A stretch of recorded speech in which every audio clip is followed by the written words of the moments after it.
We've got many of the very best content creators in the sports card world coming on the program today to talk about what a year it's been for sports cards and what the future might hold. My name is Jeff Wilson. By day, I invest in tech companies, and at night, I invest in sports cards. Join me and my team as we help you profit from the hobby we all love.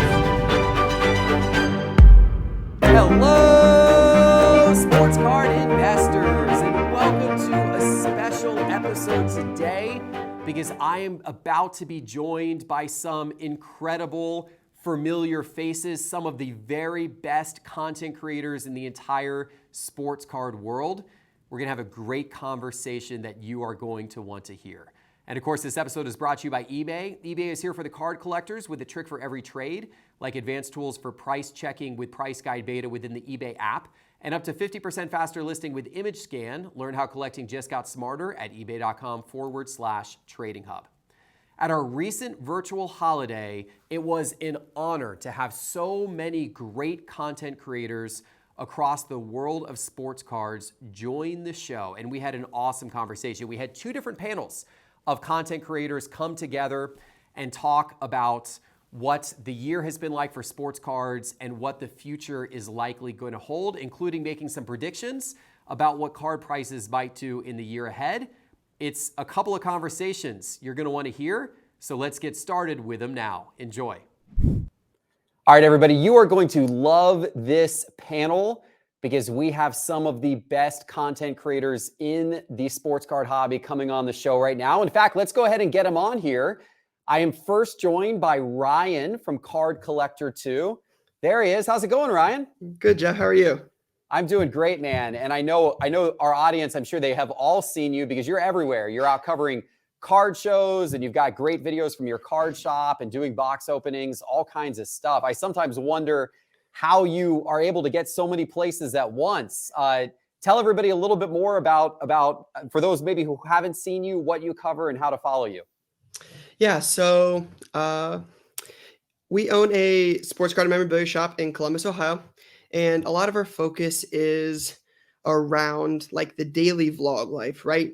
Trying to give people an inside look at what it's like owning a card store, going to shows, different stuff like that.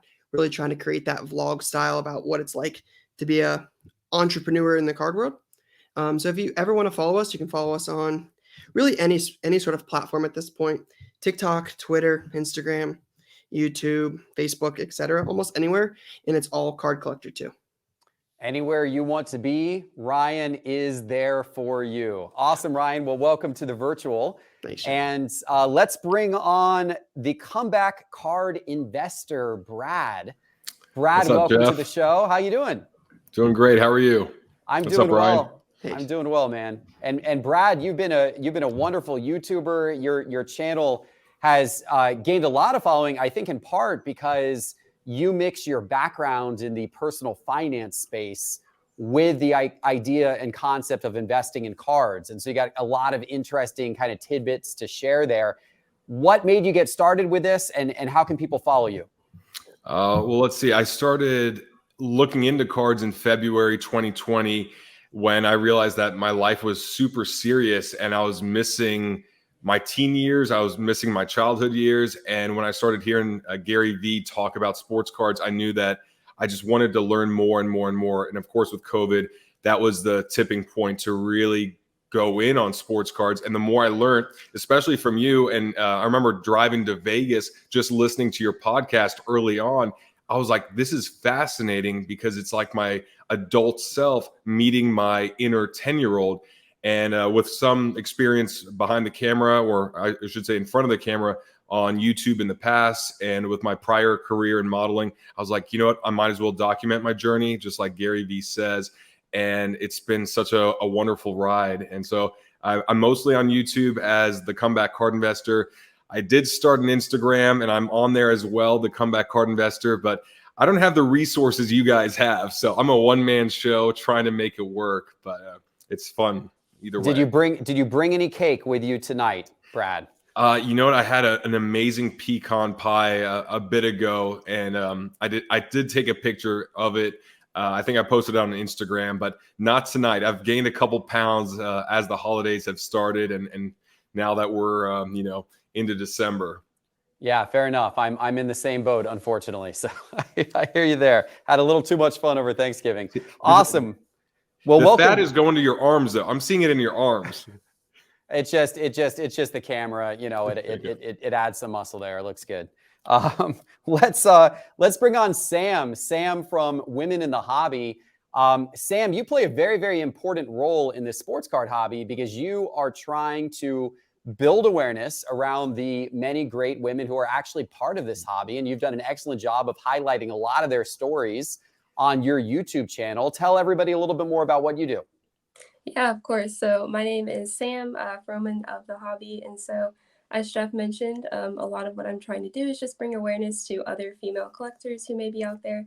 That was one thing when I first got in, I didn't necessarily see a lot of. So I just wanted to bring more awareness to these other female collectors. And then, as mentioned, just trying to interview them on YouTube and also highlight other women on Instagram as well.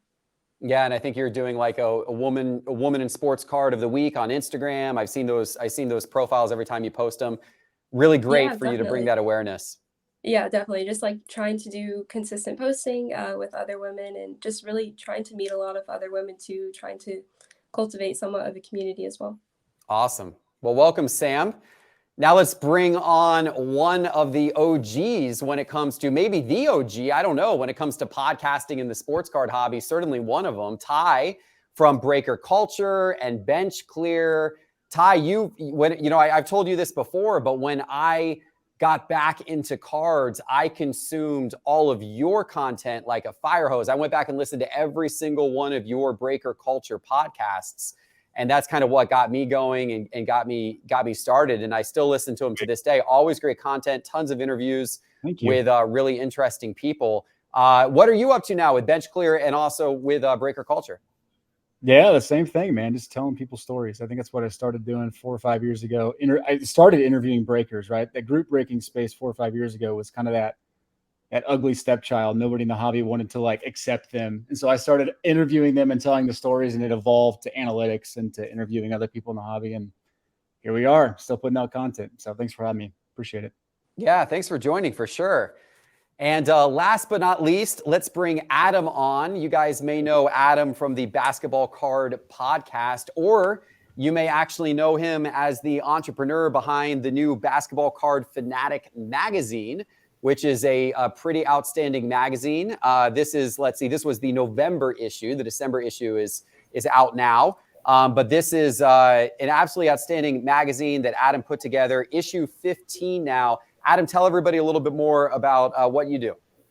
Well, first, thanks, Jeff, for having me. And it's good to hang out with all of you good guys here too. So I'm just an obsessive basketball card collector. I'm a lifelong collector. Basketball is the only sport that I've ever collected. And, I've over the years looked for different ways to share that passion with other people. So, I did a podcast and still do that from time to time. But the thing that we've been working on this last year and a half has been Basketball Card Fanatic. And Basketball Card Fanatic has been an absolute blast. We engage with all different passionate basketball card fans throughout the community to create a monthly magazine that's both available in digital and in print. It is really hard. Print is hard. That's what people told me at the beginning. They were right. It has been super hard, but we love it and we have a lot of fun with it. And the next issue is coming out here in the next few weeks, and that'll be issue number 16. So grateful for those of you who've helped sponsor and sustain the magazine, and those of you who are subscribers out there. It's been a lot of fun. Absolutely. And I know, Adam, you came with a special offer for anybody watching tonight who might want to subscribe to this magazine, which I highly recommend they do because it's just full of incredible articles about all aspects of basketball card collecting. Promo code SCI, I believe it is, 50% off your first issue. Is that right, Adam? Yeah. So SCI for your first 50% off. Or 50% off your first issue. Actually, I should know this. It's either SCI or SCI 50. Forgive me for not knowing that. But 50% off your first issue. Just go to bcfmag.com and enter one of those two promo codes when you get to the pay screen. And then if you like it, stay subscribed. And if you think that it's a waste of time, then you're welcome to go find another cool basketball card magazine. Yes, there are so many options out there. Awesome, Adam. Well, welcome, and hopefully we get you some new subscribers tonight, because it's definitely a worthwhile magazine. bcfmag.com. All right, guys, I want to start. Let's talk a little bit about what we've seen in the sports card hobby this year. Then we'll talk a little bit about next year. And then we'll talk a little bit about content creation for anyone out there who's maybe thinking about jumping in the content creation game. But this year was an interesting one. The year started with the sports card hobby red hot, the hottest it has ever been the first couple of months of this year. Prices setting all-time records. It seemed like it was on the headlines of ESPN about all these sports cards. CNN even was covering sports cards and what they were selling for. Then things cooled down a lot, right? As you got into March, and especially April, May, June, July, we saw a big cooling off period. Recently, we've seen things level off. It seems like certain types of cards are still kind of soft, like base cards, that type of thing. Other cards are picking back up a little bit. I'm curious to get your perspectives on kind of what you've seen this year and what you might think going forward. Ryan, let's start with you, because as a card shop owner, I'm curious how the volatility in the market actually affects your business, since you deal with buying and selling product all the time. Yeah, it's definitely a tricky situation to kind of manage, really, because with the volume we try to keep up with having stuff in shop and on eBay and live sales and at grading and so many things. As the market fluctuates so much, it's tricky to kind of to monitor, really, because again, somebody has a good game and the market is so volatile right now. If you have a good game, their stuff goes up 30%. If they have a bad game, it drops 40%. It's definitely something that we try to manage the best you can. There's no way, like, when you're as involved in the market as we are and you buy as much, like, you'll never hit every home run on every single player. You're going to miss on a lot. Again, I think the big thing is just to try to manage it really the best you can and keep up with it as much as we can. Now, since you're constantly buying and selling cards, are you trying to not hold cards for too long because you risk a market downturn maybe affecting the price of your overall inventory? Or do you figure you're going to get the upswings alongside the downswings, so you're not as focused on kind of how quickly you're turning your inventory over? Yeah, so I don't pay too much attention to, like, if a guy's going to go up or go down. We try to, like, when we buy stuff, since a lot of, like, what we like to do is we'll buy, like, bulk lots where some things you're going to do well on, some things you may not do as well on. But that's really why I try to not get as involved a lot in a lot of the newer guys, right? The guys that you can hit the home runs on. That's why I try to stick a little bit more to, like, the proven stuff, because that stuff's just not as volatile. Like, Jordan Love starts and Jordan Love stuff goes up and then he doesn't look good and then it goes down right away. And then, Jason Tatum does well and then he doesn't do well. It just, those, you buy a card at 2,800, like we bought a Luka Blue Velocity 10 2 weeks ago. It was 2,800. And by the time we sold it, it was 2,100, right? Like, those are just not really investments we're looking to make at the moment. So we try to stick a little bit more into, like, the stuff that's just not as, really not as volatile. Yeah, that totally makes sense. I get that. And Brad, as a financial advisor, a financial coach, what have you seen from the sports card market this year? How are you looking at it now, having that financial background that you do? I mean, personally, this year has been so wildly different than 2020. 2020 was the Wild West. It was just everything had potential. Everything was going up.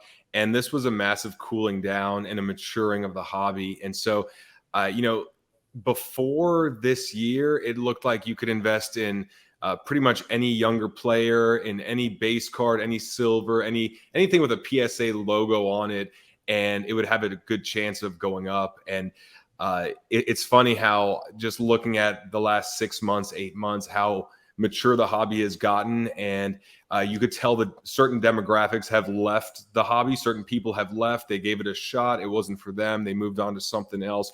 And so just looking at things from a more macroeconomic standpoint of where could their attention be going? Where could their money be going? What else is vying for attention? I think that's a big thing is, we can only spend so much time and energy in a day, and where are the eyes and ears going?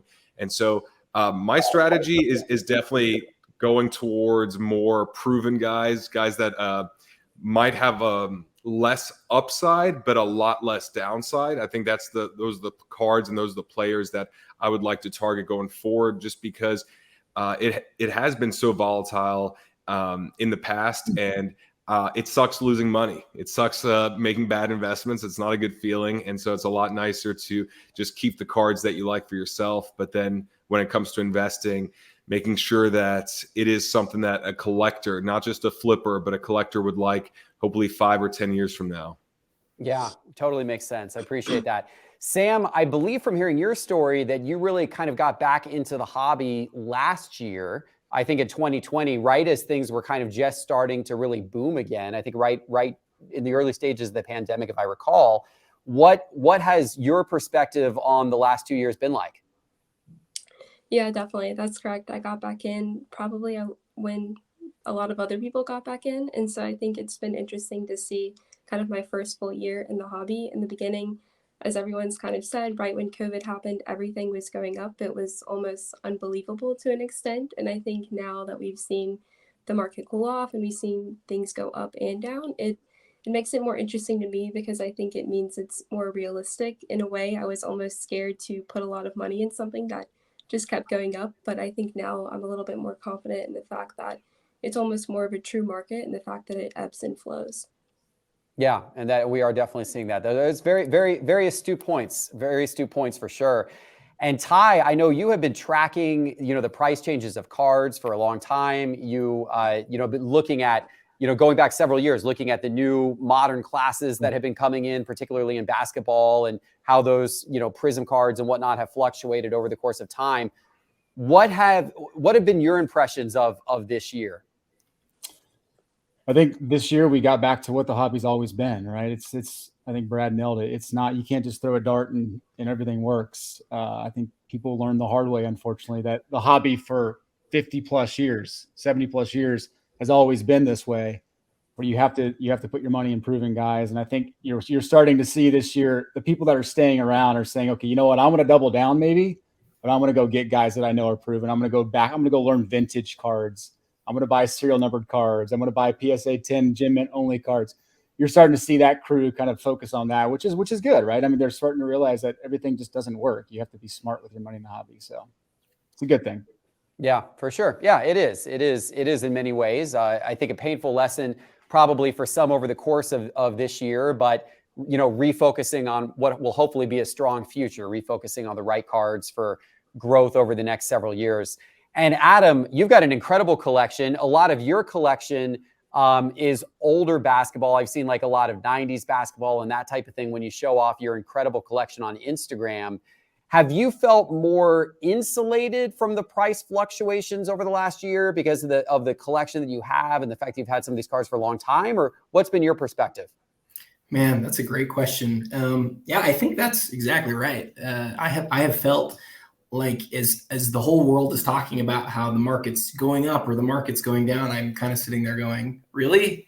I didn't realize. I just don't probably notice it as much as everybody else, or not everybody else, but a lot of people do on a day-to-day basis. But I think, as a whole, I think what Sam said is spot on. And I like the word that she used. She used the word realistic. I think we as the whole of the market became more realistic. And we matured in that we understood that there isn't this like forever up and to the right thing that I feel like a lot of people thought was going to happen. It turns out that doesn't happen in any market.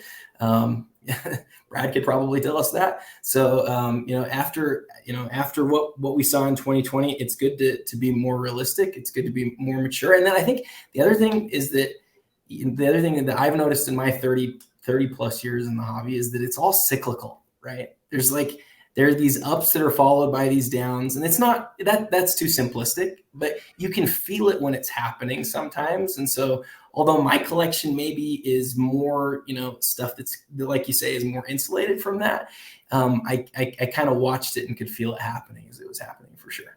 Yeah, yeah, interesting stuff. And of course, there's been so many other factors at play this year. I mean, Brad referenced how people have turned attention to other things. You've had obviously the rise of NFTs, or I should say maybe the rise in the fall, and now we're kind of in a rise again, it seems, with NFTs for sure. But you've had obviously crypto, you've had other forms of collectibles that have caught attention and have been hot. It's been a wild year to watch all of that progress. But I'd like to ask, let's bring everybody up on the screen together here, because I'd like to ask a question that, of course, none of us actually know the answer to, but we're going to do our best guess. From a show of hands, I'm going to ask you guys if you think as a whole, and this is just kind of a general across the board, all cards, merged into one. Do you think cards are going to be more valuable a year from now than they are today? Or do you think next year is going to be a little rocky? What about 5 years? What about 10 years? So I'm going to ask, just by show of hands, let's just kind of get the group consensus here. If you think cards are going to be more valuable as a whole 1 year from now than they are today, raise your hand. Okay. I'm kind of slightly shaky with my hand too. I'm kind of like Brad. So a little bit of a mixed reaction there. That's interesting. Of course, that's a very big generalization. You probably are going to see certain categories of cards go up, and you may see others go down. Who knows? But what about 5 years? How's everyone feeling about the longer term future? Or are you feeling uncertain with all the Fanatic stuff happening and who knows what's it going to look like? If you feel like cards are going to be more valuable in 5 years than they are today, raise your hand. Like a little bit of hesitation. Okay, that's interesting. And then finally, let's look 10 years out. If you think cards are going to be more valuable 10 years than today, raise your hand. I just hope I'm alive. Just from inflation. Well, sure. Ryan, you showed a little bit of hesitance when you were kind of looking out into the future, right? You were like, I don't totally know 5 years, 10 years. But you also are very heavily invested in the hobby since you obviously own a card shop. What is your, what's your hesitation there? What do you think the future may or may not hold? Just a lot of unknowns from, like you said, the Fanatics deal, right? We don't know what that looks like. I think if it's easy to look forward and say this is going to be, I don't want to be doom and gloom here. It's, it's so easy to look forward and say like, hey, this is going to be amazing. The market's going to continue to go up. But look back 5 years 5 years ago, like Jordan Exquisite patch autos at the National were $2,000. You were trading those back in the day for Zeke autos and Dak autos. Like I was there, I watched it happen. So to say 5 years from now, Michael Jordan Exquisite autos are $100,000 now, and 5 years ago they were $2,000. What's to say that they don't go back to $2,000? I'm not saying Jordan autos are going to drop to $2,000, but it works like Adam said, this is cyclical. Things go up, things go down, and as you mentioned, Jeff, there's been other attention and other things like crypto and NFTs and other alternative assets. Does that move attention elsewhere? I'm not sure. I'm pretty optimistic about the market. I like cards. Like you said, I'm heavily invested in it, but I'm just not one to immediately put up and say, yes, cards will be worth more as a whole 5 years from now. I think there's a lot of unknown. Yeah, that makes sense. Brad, you were a little more hesitant in like the 1 year outlook. You were kind of like me, your hand was shaking a little bit.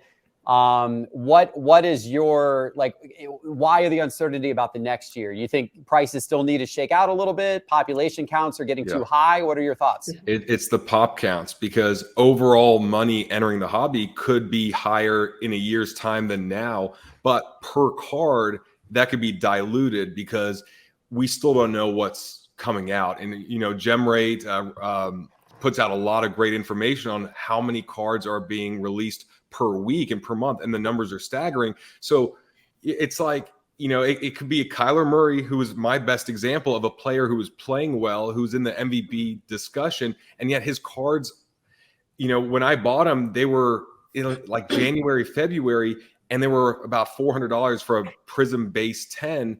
And the prices are actually lower now than back then, even though he's playing so well. So I always think about how many cards are going to come back from PSA, BGS, and all the others, and the price per card may well be lower in a year's time, even if there's more money and interest in the hobby. And so until all the backlog is taken care of and we have a good number of cards going in and coming out every month, I don't feel confident in those cards. Now, the super rare stuff is a different story, but the average card, that $100 to $2,000 card, I don't know about. That's fair. Ty, do you share that concern? Yeah, I do. I don't think I'm not net positive for the next year. Like, it's a hard no for me. I just feel like there's a lot. We're in the middle of an identity crisis in the hobby right now. Like, we're trying to figure out who we are as a hobby. And I think it's going to take some time for that to happen. And I think the gap's widening between the upper end stuff and the lower end stuff, like the middle ground. We'll see where it shakes out, but that gap is getting bigger. And we'll see what happens, but I'm definitely not bullish for the short term. Yeah, I mean, that's a fair point. You know, the data shows, you know, when I look at like graphs and market movers and that type of thing, it clearly shows a continued separation between your base cards, especially, which continue to drop, continue to be soft. And then, but at the same time, you've seen certain types of cards like kabooms and, you know, downtown cards and other types of, you know, some of the serial numbered cards, a lot of the really high end cards, you've seen that stuff actually continue to rise in value over the last several months when the overall market has been relatively soft. Things have been going down. So there does seem to be more of a separation. I'm even seeing it in the data between Prism Silver and Prism Base, where there seems to be a little bit of a growing gap, at least with certain types of cards, between silvers and base cards. Silvers are holding their value a lot more. Of course, a lot of that probably has to do with population and the fact that there's so many bases that are now coming back from PSA. Interesting. Adam, are you obviously kind of as a collector of a lot of this stuff, you did seem optimistic about the future. And is that just because you've seen this for a long time and you feel like, you know, over time these cycles will continue, but the hobby is going to continue to go in generally a good direction? Yeah, your question's a binary one, right? So we have to choose. I like how some people went, yeah, like this, because that gives us a third option. But if I have to choose between yes or no, I'm going to choose yes. I'm going to choose. It's going to be hot largely because of the literally hundreds of millions of dollars that have been spent on the infrastructure of the hobby. You know, really smart people have come to the market and have invested in us, in our hobby. Not just in the cards, but in the ways that we sell the cards and the ways that we show the cards off, and you know, and all sorts of other different types of companies. And the reason that they've done that is because they see potential growth, not just the growth that we saw between 2020 and now, but the growth that we still have to go through. So, you know, if I had to guess, I believe that that's the way you phrase the question, the whole of the market still has a long way to go. But when you get into the nuance of talking about like the different types of cards and stuff that's going to gain in popularity versus stuff that's not going to, some stuff is certainly going to increase in popularity and some stuff is certainly going to decrease. The question is, you know, what is going to happen, you know, with each individual card, and those have the whole spectrum of possibilities for sure. And Sam, you made a really interesting comment about how the fact that maybe not everything is going up is actually maybe makes the market feel a little more real, or perhaps gives you a little more confidence. That I thought that's a really interesting kind of astute, comment. So how do you feel, from your perspective about the next year or the years ahead? Yeah, definitely. I feel like in the next year, I'm a little bit more concerned. Mainly, I think Brad mentioned the population count, but also the print run. I think there's a lot more products we can see. I think one thing that I've seen more recently here is just the retail product that you can actually find in stores now a little bit more. So I think that's interesting. So I think in the next year, I'm a little worrisome, but in the long term, I'm fairly confident. I think the bigger cards are going to get bigger, whereas maybe some of the smaller cards may become part of that junk slab era. Yeah, these are great thoughts, guys. I appreciate you sharing all of them. And I'm with one of the comments that Adam made really has been something that's resonated with me around the fact that there's so much money being invested into the infrastructure of the hobby. And when you see a company like Fanatics come along and pay these exorbitant amount of money, to get the contracts long-term and getting the sports teams involved, to me, that gives me a lot of confidence about where things are going to be 10 years out. What I don't know is where things are going to be a year or two out. And it may be bumpy when Fanatics gets involved. There's a lot of questions that remain to be answered, like Ryan said. But I do feel like, I'm going to put my chips where the money is and where the money's going. And as a whole, with that amount of money being invested in the hobby, being invested in the infrastructure for the hobby, I'm hopeful that 10 years from now, things are going to be a lot stronger than they are today. I'm keeping my fingers crossed on that one for sure. Okay, so we talked a bit about, the sports card hobby and what things have done, but I want to talk a little bit before you guys get out of here, guys and gals, I should say, apologies, about content creation and the fact that all of you have had the success that you've had across different channels and doing it in different ways. We've got some folks on here who are really big, podcasting. We got some folks who are really YouTube focused. We've got Ryan who got, kind of cut a lot of his teeth initially on Instagram and has an incredible Instagram following. I'm curious, what is the advice you would give for somebody out there who might be watching today, who is fascinated by what you do and might be interested in getting into content creation on their own? Sam, why don't we start with you? Yeah, definitely. I think one of the biggest things is really to follow the content creators that you want to be like. I think, imitation in some forms is the best flattery. So, or the biggest, I think that's the saying, something like that. So I think that's one of the biggest things is, initially before I started my content journey, so to speak, I was watching a lot of other content creators out there and seeing what they did and seeing, okay, this is what I like that they do. This is what I don't like. So really just seeing what else is out there and kind of how you can make it and tailor it towards what you want to bring and what you think will bring value to the hobby. Awesome advice. Thank you, Sam. Ty, how about from your perspective? Yeah, I would say number one, know your strengths, like know what you're good at. I would say be genuinely curious when you're putting out content. People realize authenticity pretty quick. When you have a genuine curiosity in people, things, it comes out. And then I would say set goals. Be very practical with the goals you set and try to achieve them. And when you're putting out content, if you're going to put out 10 a month, put out 10 a month and stick to it and try to achieve it. I think just doing simple things like that makes putting content out a little bit easier, because it's so easy to get stuck in that trap of just content fatigue, right? It's just like card fatigue, right? Content fatigue is very real. So just set those goals and be yourself. I think it all works itself out. Awesome advice. Adam, how about from your perspective? I like Ty's thoughts there about being yourself. I think all of us have tried at different times of our lives to be cool, to try to give people what they want rather than just share what we think or try to be ourselves. And the great thing is, if you're yourself and people like you, then you're set. But if you're somebody else and people like you, then you have to keep being that. And so, I would just tell everybody, like, don't be afraid to make some mistakes, try things that are you, and some people will like it and some people won't, and don't worry about those who don't. Awesome advice. Brad, how about you? I would say to create content that when the novelty wears off, you still feel good about putting out, because it will be exciting at first. And then there'll be a point where it becomes a bit of a chore and you might get fatigued and you might just not feel the same way as you did when you began, but that's just part of it. So a year out, 2 years out, what content would you feel great about? And the other thing too is try to improve with every podcast, every video, every post. Don't just stay, don't not grow, or don't stay where you're at. Always try to find 1 or 2% of growth or improvement with every post or every video, and then you'll see results. And if you focus on what could I put out that would be so valuable that someone might share it with someone else, then you're more than likely going to make a good piece of content.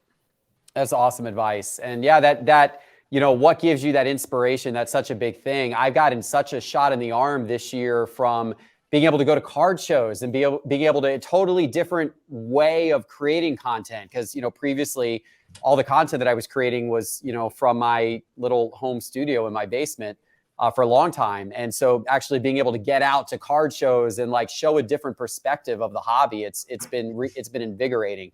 And I think finding, as you said, Brad, kind of what is that lane for yourself? What invigorates you is really, really important. Ryan, how about yourself? You're all over doing all kinds of different content. How would you advise somebody who's wanting to get into that game today? Yeah, so I would probably repeat a lot of what these 4 other fine guests have said, but I think the big thing for me is just being consistent, right? Ty mentioned set goals for yourself. That's important too, because again, like a lot of them have said, you're going to get worn out by it. You might not have the same ambition the 10th time you post something, rather than like the same ambition you had the first time. So I think that's big, but also, I think early on I didn't understand what 30 minutes of research would get me in it. So I would say do your homework on hashtags and thumbnails and just the 30 minutes of research and how you can grow through social was really big for me later, as I was really trying to focus a lot more on it. So that's one thing I would say is just 1, be consistent, but then 2, spend a little bit of time, not necessarily on finding the right camera angle of your favorite card to post, but doing a little bit more homework on how you can grow if that's your goal. Guys, this has been awesome. I really, really appreciate it. I'm going to get you out of here on this real quick. Everybody, just tell me what your one favorite card is that you cannot live without, and we'll get you out of here on that. Ryan, what is your one favorite card? Is it an Ohio State guy? Who is it? Yeah, it would probably be a 1-of-1 patch of Braxton Miller. That's really like my Buckeye guy. So I'd probably say that would be my card. There you go. Not too expensive these days. So that's a good card to PC. Too soon. How about you, Ty? My pink Pulsar, Michael Porter Jr. Although that's not a hot card anymore with his back surgery, but Michael Porter Jr. There you go. You have been on Michael Porter Jr. Of course, he was a Missouri guy, right? For a minute there. You're like, what, for like a game or two before? You got to see him for a little bit. So you like rubbing that in. I like it. There you go. Adam. Man, it's tough. I'm going to go with a little out of the box here. I'll go with my Wilt Chamberlain 1968 Topps Test card. There's like 14 of them in the world, and I love that card. Love the scarcity. That's awesome. How about you, Sam? Yeah, for me, I'm a huge Carolina Panthers fan, so I like my Luke Kuechly rookie autograph. It's one I'll always keep. There you go. One of the great linebackers for sure. And how about you, Brad? Well, if I got into this hobby before 2020, I would have this ridiculous collection. However, my favorite card is my 96 Topps Kobe Bryant, and it's only a PSA 9. It's not a super rare card, but I actually picked that out of a dollar bin at First and Sports Card Shop in Tampa when I was maybe 11 years old, 12 years old, and I got such a high off of finding that has become my most treasured card. That is awesome. What a great story. Awesome, guys. Thank you so much for sharing all of this. I know the viewers love it, and really appreciate you guys joining the virtual holiday sports card show. Have a great evening and keep creating the awesome content. You guys are doing great. Thank you. Thanks, Jeff. Take care. All right, everybody. I am extremely excited for this next group of people to join the virtual holiday, because you're going to recognize almost all of them. These are some of the biggest content creators in the world of sports cards and trading cards, and we're about to have a really fun discussion. So I'm going to introduce them one by one. We've got several here we're bringing into the show, but let's start with Laura from Don Diego Trading. And there she is. Hey, Laura, welcome to the virtual holiday.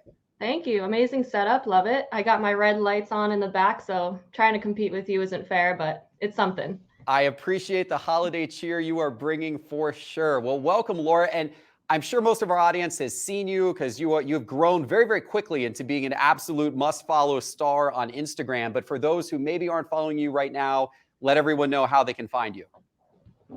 Yeah, you could find me on Instagram at Don Diego Trading. All of my platforms, my username is the same. So TikTok, YouTube, all that is at Don Diego Trading.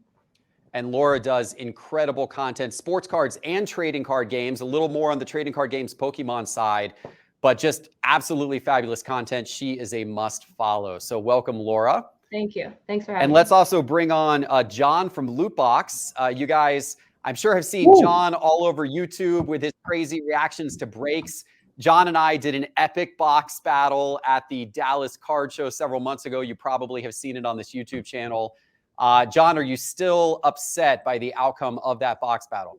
Oh man, 100%. If you take a look at the value now, I think I would have hands down won that match with Andrew and I versus you. So it's all right. It is what it is. Sometimes I go back and read the comments just to see how people are still interacting and see what they think of the battle. But I loved it either way. It was a great episode. I think it's gosh, 300,000 or 400,000 views at this point. I haven't checked in a little while, but it was a popular one for sure. It's up there. Awesome. And John, I'm sure people are familiar, but how do people find you and what you're doing? Absolutely. You can find us on Lootbox TV on YouTube and Lootbox TV on Instagram, TikTok. We try to keep up with all the social media outlets. Awesome. And let's bring on Jay from Mojo Sports. Jay might be, I don't know, you might be the OG content creator out of this group, Jay. You've been doing it for a while, and you produce amazing content on YouTube, a wide variety of card show coverage and unboxings and PSA submissions, all kinds of really interesting stuff. Jay, tell everybody about what you're up to. Yeah, man. So everyone always tells me I'm not usually in California, but I always say during the week I'm in California, during the weekend I'm traveling. So I appreciate the kind words about the OG. I've been doing this 10 years, and you can find me on YouTube, Mojo Sports. You can check out the Instagram, Mojo Autographs. And we do have a website, mojosports.org. We've been getting into the buying and trading of the sports cards and trading cards, so you can check it out. Awesome. Welcome, Jay. And we're going to bring on two content creators who have been out there for quite some time on their own channels, but they've recently come together to create a brand new channel. We're going to bring on Ryan and Jordan. You may know Ryan from Breakout Cards and Jordan from Sports Cards Analytics on YouTube. But you two guys have come together to create Moneyball Cards, the Moneyball Cards podcast on YouTube. Ryan, why don't you tell everyone a little bit about that? Yeah, hey, thanks for having us on, Jeff. So me and Jordan are both full-time data analysts, and we recently launched a YouTube channel, which is the Moneyball Cards podcast. Every single week, we take a look at the data behind the cards, giving you guys advanced stats and much more. Awesome. And Jordan, how does this tie into your background? I've been in analytics for the past 3 years, and when Ryan reached out to me, because I run the Sports Card Analytics channel and Instagram, he reached out to me, hey, let's do an analytics podcast together where we're both analyzing the data and putting in the time, and it's really worked out over the past few months. Awesome. Well, we're excited, guys. Go check out the Moneyball Cards podcast on YouTube. It's a very, very cool show. And last but certainly not least, let's bring on Daps. And out of everybody here, Daps, you've got all of us beat in terms of your audience. You put up incredibly ridiculous numbers on TikTok. I was just looking at your most recent video. It's got hundreds of thousands of TikTok views. How do you do this all, sir? How have you become such a TikTok superstar? Well, I think it's mainly because I don't have much competition on there, guys, because all you guys refuse to get on there, which has only been to my benefit. So I'm kind of just competing with myself over there. We'll see how long that lasts. But we have a ton of fun with skits. I'm obviously out in Los Angeles, where there's a plethora of actors and actresses and influencers. So we were kind of shooting skits before we got really back into the card market years ago. We've been shooting skits for probably 10 years just as a hobby. So we were a little ahead of the game in terms of being able to produce sports card skits that our users and our audience could really engage with and enjoy. And, we make fun of ourselves, right? Like the realistic aspect of this industry is that you don't hit a big card every time you open a pack. So we get a ton of views when we hit a downtown Joe Burrow, and we also get a ton of views when we take an L on a pack, and people love to hate on us on those too. So, yeah, you do. I love the video format where it's like, hey, here's $100 pack, and it's like you get to the end of the pack, it's like I lost all my $100. Right. Those are fun. Definitely worth the watch. Awesome. Well, welcome Daps as well. Well, this is obviously an incredible group of content creators. So let me first just kind of ask what inspired each of you to start creating content, and what do you love most about doing it? What keeps you going? Because it's a lot of work to be outputting the types of content that you guys do. So John, maybe we'll start with you. Yeah. I feel like my days never ends. So what really keeps me going is all the positive feedback, views, the community that we built, the interaction, the people. You can really see that there's a lot of individuals that truly enjoy the hobby and actually getting out there, opening up cards, and the excitement from our end of going hunting, trying to find the chase cards.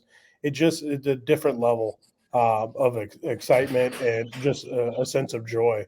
And then just meeting friends throughout the community. Don Diego, Jay, and I've known them for a while now, and meeting them in public and actually collabing together is just so awesome. And then helping out individuals and being there and doing everything that I possibly can to help others in the community is just a great feeling. It's a special bond that you get, and that's really what keeps me going, keeps me active, because my nights can be long. I mean, sometimes I'm getting like 5 hours of sleep because I'm doing so much, but I choose to do that just because of everything that is going on and the positivity in the community. Well, the energy always comes through on your videos. They are some of the most fun, pack opening videos that there are out there that anyone does. So I love watching them. Appreciate it. Laura, you are newer to the game, but have brought a ton of energy to your channel this year. What kind of got you going, and what keeps you going and expanding what you're doing? Kind of the same as John said. It's rewarding to see how well some of the videos do and the content does, and it just makes you kind of like want to keep doing it and doing more and more. So, and again, like meeting people in person, that's awesome. Traveling to shows and putting out unique content and kind of interacting with the community basically 24/7. It's just been a nonstop grind, but super rewarding. So it makes me just want to keep going. And Laura achieved something that I'm very, very jealous of. She had a beautiful storefront in New York City at Bleecker Trading, painted with her likeness on the front of the New York City storefronts. How did that come about, and what was that night like for you?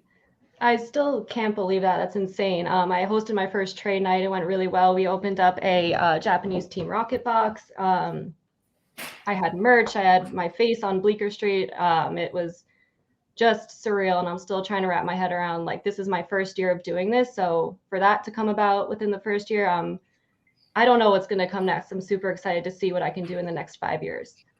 Yeah, we're all excited to see what you can do in the next 5 years. That's awesome. And Jay, you've been doing this for a while. You said during your intro, for 10 years doing content like this. So how do you keep going? Because you've been doing these card shows and everything for much longer than most of us have.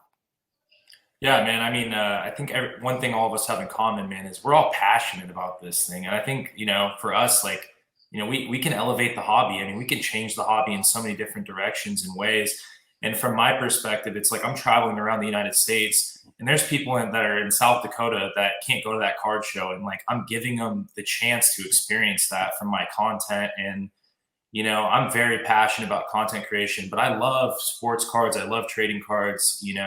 When I was a kid, I loved Pokemon cards, and it's just, it's nostalgic, and like, what better thing to bring people together than to bring in like this nostalgic, like, capturing of the moments at these shows. And honestly, for all of us, for me specifically, it's just, I'm always open-minded to new ideas. I'm always trying to do the next thing, and going. So it's such a fun journey, man, and I wouldn't trade it for the world. Awesome. It shows that passion shows through in your content for sure. Jordan, you've got that incredible data background. I know you grind hard when you're doing these different shows for Moneyball cards. You're diving deep into the data. You're analyzing the data. I know you're talking to our team here constantly about things and market movers and all that kind of thing. What keeps you wanting to put that level of effort into the data work that you're doing when you have a full-time job that obviously demands that type of effort as well? Yeah, I'm gonna sound like such a nerd when I say this. I mean, I've been in cards my whole life, but I love Excel just as much as I love cards, and I love building formulas and putting them together. And before I started creating content, I'm just your average regular data analyst, and I started putting cards into Excel and building formulas and figuring things out. Like, hey, there's you might find some hacks looking at the data. And I decided I'm going to make some content and kind of throw that out there for people to see. And it's not the most exciting thing in the world because it's just numbers, but I try to make it, fun and try to show my passion. And it's really meshed together. And now we're here where I'm making a whole podcast of Moneyball cards, but I definitely put in hours before I make an episode. I'm sitting there just taking notes for hours, trying to figure it all out for you guys. Yeah, well, we appreciate that effort for sure. And Ryan, you are about to achieve something this year that I am so incredibly jealous of. 52 card shows in a year, a card show a week. Where are you on that goal? And when is this coming? This is coming. I get it's coming to an accomplishment right now, right? Yeah, so December 18th is card show number 52. I'm going to be flying out to Alabama. I believe this is show or state number 15 with that as well. So every single weekend I'm traveling to shows. Some weekends I'll do 2 or 3 shows at one time, which is kind of crazy. It's times in multiple states as well. And I can't wait to finish off with that. I have that, obviously Moneyball cards, and then a full-time job. So it's tough balancing everything. And your goal next year, which you just recently told me about, is even wilder. Tell everybody about what you're going to be doing in 2022. Yeah, so I'm going to start working on going to all 50 states for a card show. So some states don't have card shows yet, but I'm going to try to work with some LCSs and get impromptu card shows there and eventually knock out all 50. I don't know if I'm going to accomplish it in 2022, most likely 23 because of the travel and scheduling, but it's going to be a fun time doing that. And we can follow all of that on your YouTube breakout card. So that's going to be a fun follow for sure. Dap, you mentioned doing these skits for a while, and then you really seem to have found this awesome niche of bringing humor into the sports card hobby, using TikTok as a platform to create these really fun videos that people like engaging with. What has kept you, what landed you on sports cards, and what is keeping you pushing hard in that area? Well, my grandfather was a scout for the New York Jets, so I grew up going to Giant Stadium, and we would get to park next to Curtis Martin or Wayne Corbett, and guys that I idolized, and I've always just been a huge sports fan. I grew up collecting Pokemon and sports cards as well. From like 2000 to 2012, I probably stopped collecting cards, and then I got back into it with the Prism sets, and I've always had a passion for sports, and I have all of this, what I thought was useless knowledge about sports statistics, but on my live streams, I bring this stuff up and everybody wants to talk about it. So now I kind of have this useless information has become useful in my sports realm. And I've always been a sports fanatic. So I could talk about sports all day long. It doesn't feel like a job.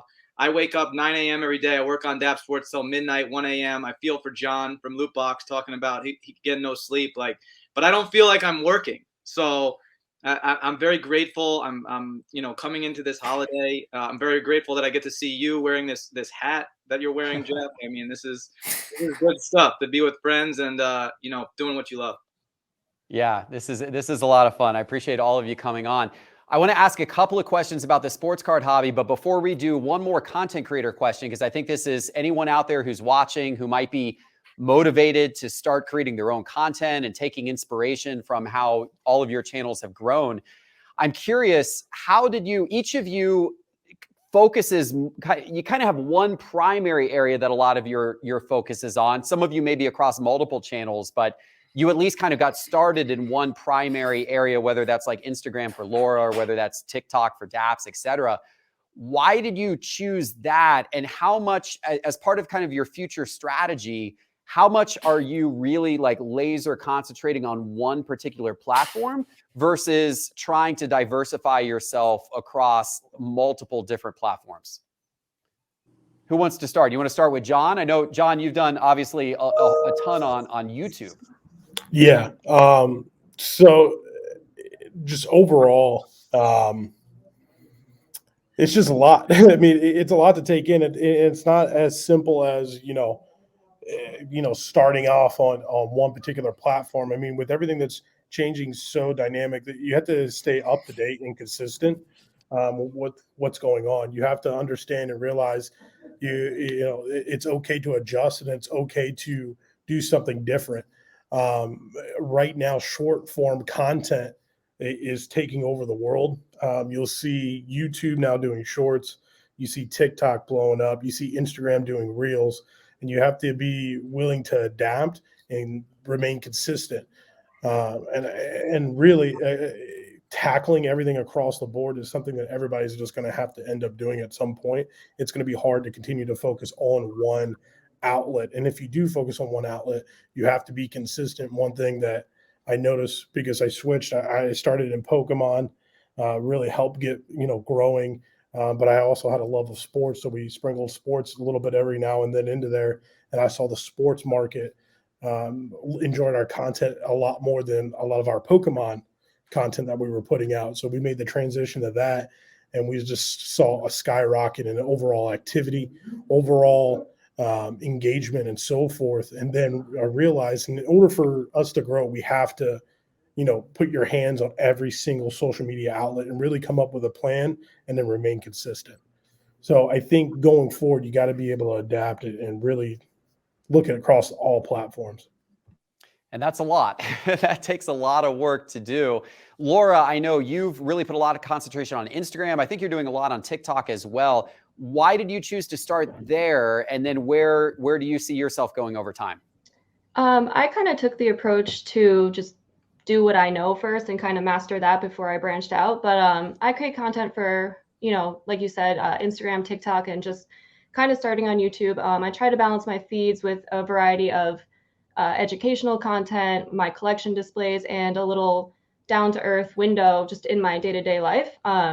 So I've gone with just making the content first and then thinking about where it should end up. Yeah, makes sense. Create the content and then figure out the right platform. John, you've been doing this for 10 years. Did you start more so on YouTube in the early days, or where was your original concentration? How has that changed over time? So yeah, man, I mean, dude, it started with me. I mean, dude, social media wasn't a thing. Like Twitter was just getting off. I was just junior in high school. I had one of those flip cameras. I was recording mail days, doing a couple box breaks. Boxes weren't, National Treasures was like $500, $700, and you'd be complaining about not getting the value back. And now it's crazy. But it just started with like a small like niche of YouTube. And then I always will say that, like, I'm not calling myself a pioneer, but I saw social media, how it was going to happen. And I got on Twitter and I started to see, and I was like, oh my gosh, dude, nobody's going to be doing websites anymore. Like in high school, I was masterminding, like thinking, wow, social media is a great way to sell anything you want. And you don't have to pay any money. It's free.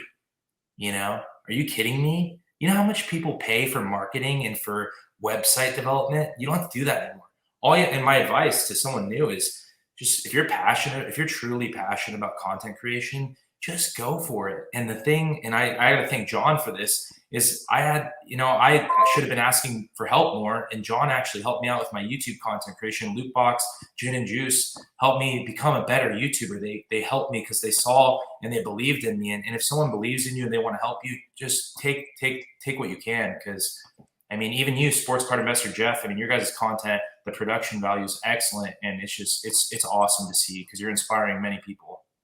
Appreciate that. Thanks a lot, Jay. Thank you. Ryan and Jordan, I know you decided to launch the Moneyball Cards podcast on YouTube. You've made that a YouTube show. I know both of you have done things on YouTube in the past. Why YouTube for you?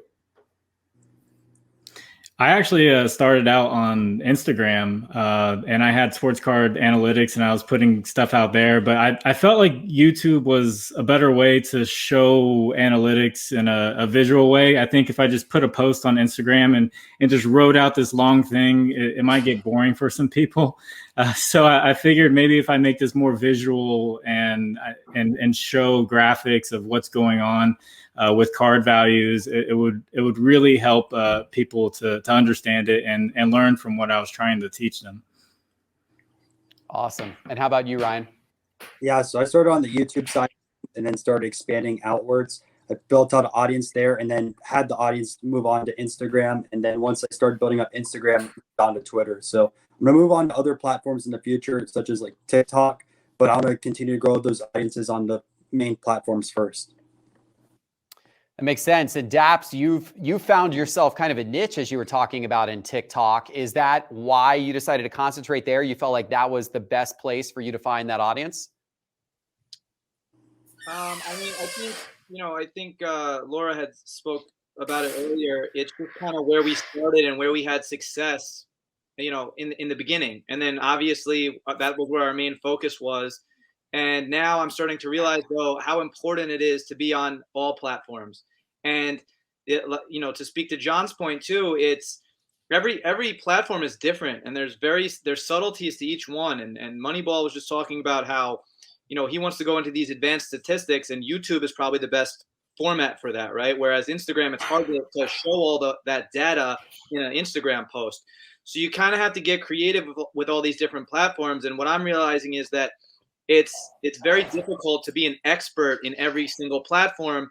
And I'm starting to hire out for different platforms, right? Like, if you need to hire a guy who's a specialist in YouTube because your YouTube following isn't big, and I don't have enough time to do all this. I don't have enough time to figure out YouTube, TikTok, Facebook, Instagram. There's so many, and the list goes on. Who knows if there's going to be a new app that comes out next year that's the new buzz. You want to be on that app as soon as it comes out, because you got to ride that wave. And I think with TikTok, we were fortunate that we were just a little bit ahead of the curve on TikTok, right? Like, we were just on that platform as it was rising, and we took advantage of that. So. Yeah, fascinating. One of the things that I've discovered here at Sports Card Investor as well is the audiences are actually considerably different across the platforms. They're much more different than I thought they would be. And I've observed this because, originally we were putting almost all of our concentration just on YouTube. But, recently we've really tried to put a lot of concentration as well on Instagram. And I just recently got on TikTok. I'm trying to do a little bit there as well. And what I've noticed is that when we do something on YouTube, and then sometimes we'll later repurpose clips of it for Instagram, a lot of our Instagram audience is actually seeing that brand new for the first time. You can tell in the comments, you can tell in the engagement. It's not the same people who are necessarily following us on Instagram as are following us on YouTube. There's some crossover, but it's less crossover than I would have thought. There's also less crossover between TikTok and Instagram than I would have thought as well. And I think it's because, people who use these social media apps, they tend to have their preferences, and they don't have enough time to, be spending the same amount of significant time every day in their YouTube app, as their Instagram app, as their TikTok app, as their Facebook app. So they veer in one direction or another. And so there really is opportunity to capture unique audiences across each platform. But as you all have said, it also takes a lot of work and commitment. So it's hard to do, and oftentimes easier to start with one particular platform. Okay, I want to talk about the sports card hobby a little bit. 2021, crazy year. Year started absolutely red hot, record sales. Things then slid down a lot over the course of the several months after that. They've kind of stabilized more recently. Some cards going up some. Other cards like base cards, we're continuing to see kind of drop some. Love to hear some impressions of 2021 and also maybe some predictions for 2022. I'm just going to open this up for whoever would like to jump in. Yeah, I'll talk about it. 2021 and 2020 was crazy. Everything was going up. You could just go pick a card out of the card shop and you were going to make money off of it. And it's in 2019, I don't want to sound cocky, but I was actually kind of preparing for it. It just made sense that the way the grading prices were, and they were low, that you could buy a $1 Trae Young optic, get it graded for $10 and sell it for $100. And if you buy 100 Trae Young optics, you're going to make a lot of money. So I was buying $1 Trae Youngs, $5 Trae Young prisms, and Luka prism base were at $10, and Zion at $40. It was just common sense. So when that all blew up, prices skyrocketed, and we saw what we saw. But now we're here. PSA prices are up, and I feel like everything moves in a cycle, and we're going to see eventually, PSA prices drop. And card price, the hobby, sealed wax drop, and eventually it'll make common sense again to get cheap cards graded and you can make money off of them. And hopefully we see another, rise. So I think in 2022, we're going to see things kind of level off. But hopefully we see grading prices lower and we get to that point where we're going to see that rise. Good thoughts there. Who else wants to jump in? I'll talk a little bit about what I think about the future. I have a huge comment on 2022.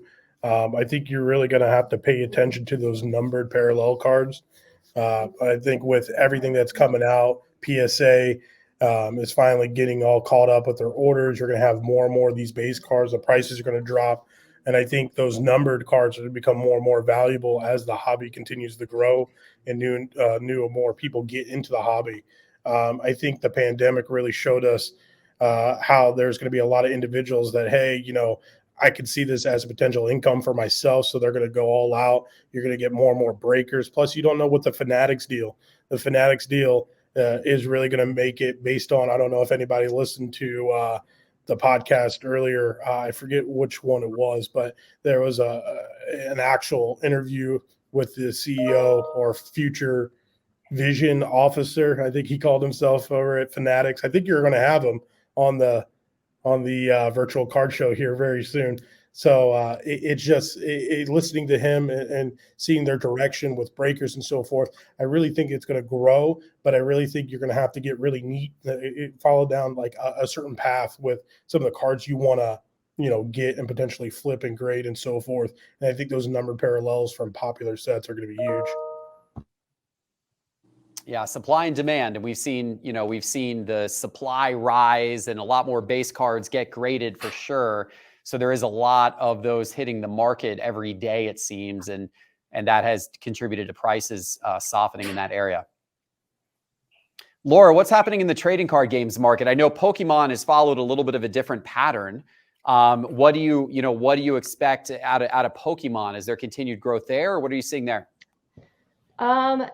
To be 100% honest with you, it's so hard to say exactly, and I don't really have an answer at this point. I'm shocked every day of what's going on in the hobby. Like, who knew that Magic the Gathering was going to drop a numbered card out of nowhere with no promotion and no notice? And like the one-of-one celebrity cards that are coming out, the Post Malone and Katy Perry and J Balvin. Like I said, I'm shocked every day, and I'm just kind of excited for the future. But I don't know. I think things are going to get pretty interesting, and these companies are coming out with unique ways to, provide these special cards, and I just hope to see more of it, honestly. And I'm curious, we'll do a show of hands here on the panel, and this is going to be a little biased because we've got more sports card nuts than we do trading card game nuts.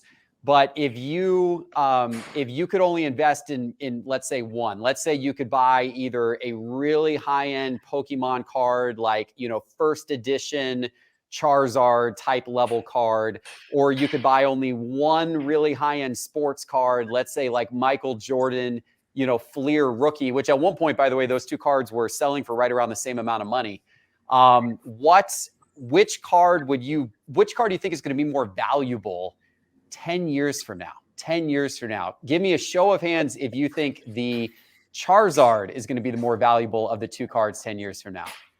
Interesting. So we got actually a little. So we got a little more of the panel going in the Charizard direction. That's really interesting. Jay, let's go to you. Why Charizard? Why Pokemon? Why would that be your longer term bet? I mean, I think for me, the reason I said Charizard is, if you're comparing it to the Michael Jordan Fleer, I just think the Michael Jordan Fleer is overrated. I think it was a common card, and I think that Charizard, are you talking about the first edition one, correct? Or yep. Yeah, I think that card's pretty unique, and I think there's less of that than there is that Jordan in a good created condition. And I'm biased as heck. The only reason I tap into Pokemon, I don't know enough about it. I know Don Diego knows a ton about trading cards, but for me, the Pokemon, I like the original holos. That's my knowledge, versus sports cards. You can give me anything, but I would take the Charizard. I just think it's more rare. Fair point. And Ryan, give me your argument for sports cards. Yeah, so if I was going to go with the Jordan card, I'd go with his star over the Flair just because of the pop report and being the true rookie card. But with sports cards, a lot of the idols stay around for a long time. There's a lot of TV shows, there's a lot of games and movies that are fads for years, 10, 20 years, and then they fade out. Fair point. Fair point. Although Pokemon is the biggest, most valuable IP collection in the world, the characters are massive, but you never know. You never know how things are going to change in the future. Daps, you're sticking with sports cards. Is that your angle too?